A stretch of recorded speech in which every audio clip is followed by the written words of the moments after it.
We will not back down. Forward for victory!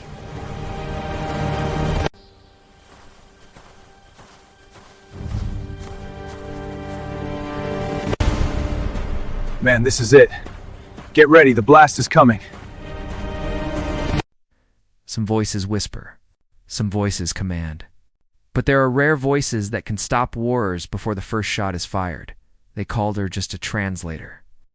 Private Elena Vasquez sat in the corner of the command tent. Headphones on, notebooks spread across her small desk. While soldiers cleaned weapons and planned attacks, she listened to enemy radio chatter, translating words that no one seemed to care about. She was 23, small-framed, with dark eyes that absorbed everything and said nothing. The other soldiers barely knew her name. Sergeant Drake was different. He was loud, confident, decorated with medals from 3 campaigns. When he walked into a room, conversations stopped. When he gave orders, soldiers jumped. He had the respect Elena would never have, or so everyone believed. Drake looked at her once during his first week and dismissed her with a glance. She was support staff. Background noise. Invisible. The base sat on contested ground, thin line between 2 armies that had been fighting for 18 months. Tension crackled like electricity before a storm. Everyone knew an attack was coming. Intelligence reports were confusing and contradictory. Command couldn't agree on when or where the enemy would strike. Elena listened. Every day, every night, she sat with her headphones and translated enemy communications. She heard more than words. She heard fear in a young soldier's voice when he radioed his commander. She heard hesitation when officers discussed their orders. She heard something nobody else caught. Something that made her blood run cold. One evening, she stood and walked to the command table where Sergeant Drake and 3 officers studied maps under dim lights. She cleared her throat softly. They didn't look up. "Excuse me," she said. Drake waved a hand dismissively. "Not now, translator. We're busy. It's important, Sergeant." "The enemy transmission from—" I said, "Not now?" His voice was sharp, final. Elena returned to her desk. Her hands trembled slightly as she wrote in her notebook. She had heard the enemy discussing a massive assault. But more than that, she had heard something unusual. The enemy commander's voice had cracked when he gave the order. There was reluctance there. Doubt, maybe even despair. That night, the attack came exactly as Elena had predicted. Explosions rocked the base. Soldiers scrambled for positions. Chaos erupted like a violent storm. Drake shouted orders, trying to organize the defense, but the enemy had surrounded them with precision. Within an hour, the situation was desperate. Ammunition ran low. Casualties mounted. The base would fall before dawn. Captain Morrison, the ranking officer, called an emergency meeting in the damaged command tent. His face was gray with exhaustion and fear. "We're outgunned and outnumbered. We need to retreat or negotiate a surrender." Drake slammed his fist on the table. "We don't surrender. We fight until what?" Morrison interrupted. "Until everyone dies?" "We've lost this position, Sergeant." Lena stood in the shadows, listening. Her heart pounded. She knew something they didn't. She had heard it in the enemy commander's voice. She had heard it in the long pauses between his orders. She had heard it in the way his officers questioned him. She stepped forward. "Sir, I request permission to speak." Morrison looked at her, surprised she was even in the room. "What is it, Private?" "I've been monitoring enemy communications for 6 weeks. I know their commander's patterns. I know his voice. And I know he doesn't want to be here." Drake laughed bitterly. "None of us want to be here." "That doesn't change anything." Elena's voice grew stronger. "He's under pressure from his superiors. His troops are exhausted. They've been fighting longer than we have. In yesterday's transmission, he told his second-in-command that this war is pointless. He called it a graveyard for young men. Those were his exact words." The tent fell silent. Morrison leaned forward. "What are you suggesting?" "Let me talk to him. Not as a military negotiator. Not as a threat, just let me talk to him. Human to human." Drake scoffed. "That's insane. Why would an enemy commander listen to a translator?" Why would he listen to you? Alina met his eyes steadily. Because I've been listening to him for 6 weeks. I know his daughter's name. I know he hasn't slept properly in a month. I know he's afraid he'll never see his family again. I know him better than his own officers do. Morrison stared at her for a long moment. Outside, gunfire crackled. Men were dying. Time was running out. This is madness, Drake said. She's just a translator. But Morrison saw something in Elena's eyes that made him pause. Certainty. Quiet strength. The kind of courage that doesn't announce itself with medals or loud voices. Get her a radio, Morrison said slowly. Private Vasquez, you have 1 chance. Make it count. Elena's hands were steady as she picked up the radio handset. She switched to the enemy's command frequency. The tent held its breath, and then she spoke. Elena's voice cut through the static like a knife through silk. Clear and steady. She spoke in the enemy's language, her accent perfect, her tone neither pleading nor threatening. Just honest. Commander Alexei Volkov, this is Private Elena Vasquez. I've been listening to your transmissions for 6 weeks. I know you're tired. I know you want to go home to Katya. The radio crackled with shocked silence. Then a man's voice, rough and suspicious. Who is this? How do you know my daughter's name? Drake leaned forward, his face tight with tension. Other soldiers gathered around. Weapons ready, but useless against the conversation unfolding. Elena continued, her voice soft but unwavering. You mentioned her 3 nights ago when you thought the channel was secure. You said she turned 7 next month, and you promised to teach her to ride a bicycle. You said you were afraid you'd break that promise. Another pause. Longer this time. When Volkov spoke again, his voice had changed. The military authority had cracked, revealing the exhausted man beneath. You've been listening that closely? I listened to understand, Commander, not to spy. And I understand that you're fighting a war you stopped believing in months ago. Your troops are hungry. They're frightened. Young soldiers who should be home with their families, just like ours. Drake started to speak, but Morrison silenced him with a gesture. Volkov's voice hardened. If you understand so much, translator, then you understand I have orders. I have superiors who will execute me if I fail. I understand fear, Elena replied. But I also understand courage. Real courage isn't charging into battle. It's standing up and saying enough. It's choosing life over glory. It's going home to teach your daughter to ride that bicycle. You make it sound simple? It's not simple. It's the hardest thing in the world. But it's right. Gunfire continued outside, but something had shifted in the atmosphere. Soldiers on both sides could feel it, like pressure dropping before rain. Volkov's transmission was quieter now. My men are dying for reasons they don't understand. Your men too. When the first joined the military, I believed in honor and duty. Now I only see waste. Then stop the waste, Elena said. You have the power to end this tonight. Not with more death. With courage, they'll call me a traitor. They'll call you a traitor. Your daughter will call you Papa. Which matters more? The radio fell silent for so long that Drake muttered, He's gone. This was stupid. Elena waited. She had heard the pauses in Volkov's transmissions before. She knew he was thinking, weighing, struggling with a decision that would define him forever. When he spoke again, his voice was barely above a whisper. What are you proposing? Elena looked at Captain Morrison, who nodded slowly. She took a breath and spoke words that would change everything. A ceasefire. Both sides stand down. No surrender, no defeat. Just an end to the killing. We go home. You go home. We petition our governments together to negotiate peace. Soldiers on both sides sign the petition. 50 signatures from your men, 50 from ours. We send it up the chain of command with a promise. If they order us to keep fighting, we'll refuse. Together, Drake exploded. That's mutiny. That's survival, Morrison interrupted, his voice heavy with sudden decision. That's sanity in an insane situation. Volkov's laugh was bitter and tired. You think a petition will stop a war? I think, Elena said carefully, that 100 soldiers refusing to die for nothing will make governments think twice. I think the media will hear about this. I think families back home will demand answers. And I think, Commander Volkov, that you want to believe it's possible. Because the alternative is continuing this nightmare. Another long silence. Soldiers in the tent exchanged glances. Outside, the gunfire had slowed. It was as if both armies sensed something happening, something unprecedented.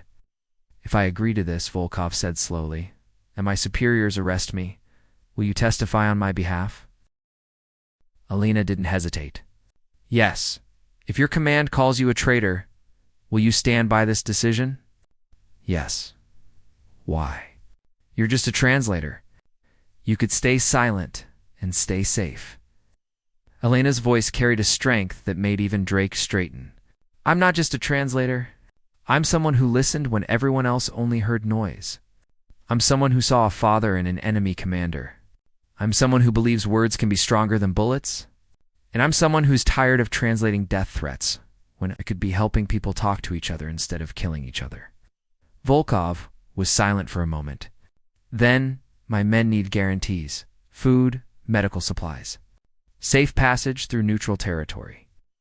Morrison grabbed the radio. Captain James Morrison, commanding officer. Will provide medical supplies immediately. Food shipments can begin at dawn. Neutral zone passage will be arranged through the Red Cross. You have my word as an officer. The word of an officer, Volkov said with heavy irony. Officers' words have gotten us into this mess. Then trust the word of a father, Morrison replied. I have 2 daughters. I want to see them again. I'm betting you want to see Katya again. Let's both go home.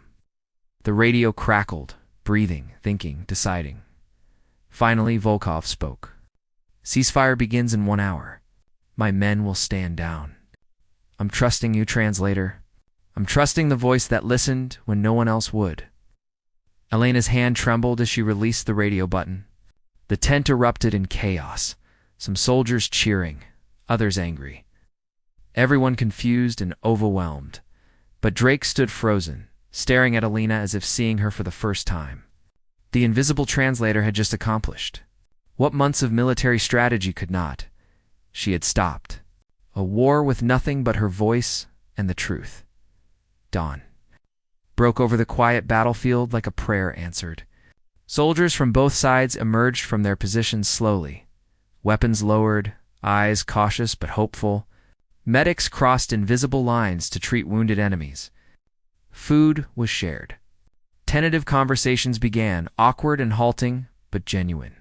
Alina stood on the edge of the camp watching it all unfold. She felt exhausted and electrified at the same time. Her hands still shook slightly, the adrenaline of the night finally catching up to her. Commander Volkov arrived under a white flag at noon. He was older than Alina expected, probably 50, with gray threading through his dark hair and deep lines around his eyes. He looked like a man who hadn't slept in months. When he saw Alina, he stopped and studied her carefully. You're younger than I imagined, he said in accented but clear English. You're exactly what I imagined, Alina replied. Tired, scared, brave. They stood in silence for a moment, 2 people who had never met but knew each other intimately. My daughter's birthday is in 23 days, Volkov said quietly. You gave me the chance to see her again. I don't know how to thank you. Alina smiled sadly. Teach her to ride that bicycle. That's thanks enough. The petition grew quickly. Soldiers lined up to sign it first one side, then the other, then together. More than the required 100 signatures appeared within hours. Men wrote their names with hands that had been firing weapons hours before. They wrote with hands that trembled with emotion and relief. Sergeant Drake approached Alina as she coordinated the document collection. He stood awkwardly, clearly struggling with words. I was wrong about you, he finally said. Alina looked at him steadily. You didn't see me? That's different from being wrong. I should have listened. You should have. But listening is hard.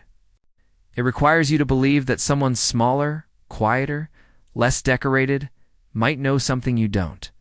It requires humility. Drake nodded slowly. I've been a soldier for 15 years. I've won medals, led men into battle, saved lives through force and strategy. And tonight, I watched you save more lives with a conversation than I've saved in my entire career. That's humbling.